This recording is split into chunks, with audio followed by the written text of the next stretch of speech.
क्या दे रहे हो आप? तुम क्या दे रहे हो आप? तुम क्या दे रहे हो आप? तुम क्या दे रहे हो आप? तो उन लोगों को चेतावनी देता हूं कि अपने आप को आप संभाल लो। आज भी लास्ट मौका है, इसके बाद मौका नहीं दूंगा। सीधे जुतियां फेरूंगा सिर पे, 100 की और 1 की गिनती करूंगा खुलेआम। जो करना कर ले, जिससे जो करना है। मेरी चुप्पी को वो कमजोरी ना समझे कोई भी। आज सभी को बोल रहा हूं मैं यहाँ कि कोई भी अगर बाधा बनने की कोशिश करेगा उसको मैं नहीं बख्शूंगा। आज भाईचारे से हमारे लोग चुपचाप दुकानें खाली कर रहे हैं, उनको चुंगे दे रहे हैं आप। तो उन लोगों को चेतावनी देता हूं कि अपने आप को आप संभाल लो। आज भी लास्ट मौका है, इसके बाद मौका नहीं दूंगा। सीधे जुतियां फेरूंगा सिर पे, 100 की और 1 की गिनती करूंगा खुलेआम। माने में कहूंगा कि हिमाचल के इतिहास में पहली बार ऐसा हुआ है। जुतियां फेरूंगा सिर पे, 100 की और 1 की गिनती करूंगा खुलेआम। जो करना कर ले, जिससे जो करना है। आने वाले भाइयों से वायदा किया कि जैसे अड्डा बनेगा, और ये भी आपसे कह दूं कि 1 साल के अंदर ये बस अड्डा बनेगा और जो यहाँ 25-40 दुकानें बनेगी, तो सबसे पहले मेरे इन भाइयों को दुकानें मिलेगी जो आज ये दुकानें छोड़ रहे, दिल पे पत्थर रख करके दुकानें खाली कर रहे। सबसे पहले दुकानें इन लोगों को मिलेगी। हाँ जी सर, जो दुकानें जो यहाँ से जा रही हैं, जो कल यहाँ पे बस अड्डे में दुकानें बनेंगी, तो उन दुकानों के आवंटन की प्रक्रिया क्या होगी? उसकी ऑप्शन होगी। अच्छा, ऑप्शन के बाद ही जो मर्जी बंदा जाके ले सकता है। ठीक है, धन्यवाद जी। यह शब्द किसी गली के गुंडे के नहीं हैं, बल्कि एक चुने हुए विधायक के हैं। जी हाँ, गौर से सुनिए कितनी अभद्र भाषा के साथ देहरा विधानसभा के हरिपुर बीच बाजार में दिया गया ये संबोधन। मौका था हरिपुर बाजार में दुकानदारों द्वारा अवैध कब्जे हटाने का।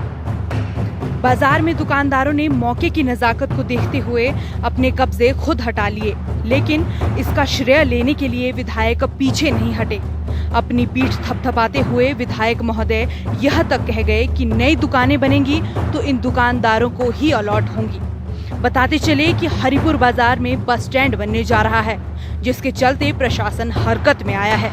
दुकानदारों ने कब्जे हटाए तो विधायक महोदय इसे अपनी उपलब्धि बताते हुए उन लोगों को चेतावनी देने लगे जो दुकानदारों के पक्ष में आए थे। विधायक ने दुकानदारों को कब्जे हटाने पर विरोध करने की सलाह देने वालों को जूते मारने की बात भी सरे बाजार कही। इसी बीच तैश में आए विधायक महोदय यह झूठ बोल गए जो पचाया नहीं जा सकता। विधायक कह रहे हैं कि नई दुकानें बनेंगी तो कब्जा हटाने वाले लोगों को ही दुकानें दी जाएंगी, लेकिन मौके पर मौजूद प्रशासनिक अधिकारी कह रहे हैं कि नई दुकानें तो बनेंगी, लेकिन इसकी खुलेआम नीलामी होगी। अब सवाल यह है कि नई दुकानें कानूनी प्रक्रिया के तहत बनने वाली हैं और इनकी नीलामी होगी, तो विधायक महोदय झूठ क्यों बोल रहे हैं? भाजपा युवा नेता सुकृत सागर ने कहा कि एक चुने हुए प्रतिनिधि को सार्वजनिक स्थल पर ऐसी भाषा का प्रयोग नहीं करना चाहिए। आने वाली पीढ़ी के लिए यह एक बुरा संदेश है। ऐसी शब्दावली का प्रयोग निंदनीय है। Bureau report, RV7 news. देखिए, एक चुने हुए प्रतिनिधि के लिए पद की गरिमा बनाए रखना बहुत महत्वपूर्ण है, क्योंकि लोगों ने मत के रूप में अपना विश्वास आपको दिया है। मेरा मानना है कि किसी भी व्यक्ति को सार्वजनिक जीवन में, सार्वजनिक स्थल पे जहां पे बच्चे, बुजुर्ग, महिलाएं खड़ी हैं, इस तरह से हिंसात्मक शब्दावली का प्रयोग नहीं करना चाहिए, अभद्र भाषा का प्रयोग नहीं करना चाहिए। ये बहुत महत्वपूर्ण है, ये समाज के लिए और हमारे जो लोग हैं, हमारी जो आने वाली पीढ़ी है, उसके लिए एक बड़ा बुरा संदेश है। इसका विपरीत प्रभाव बच्चों के स्वभाव पे पड़ता है, हमारे जो आने वाली पीढ़ी है उस पे पड़ता है।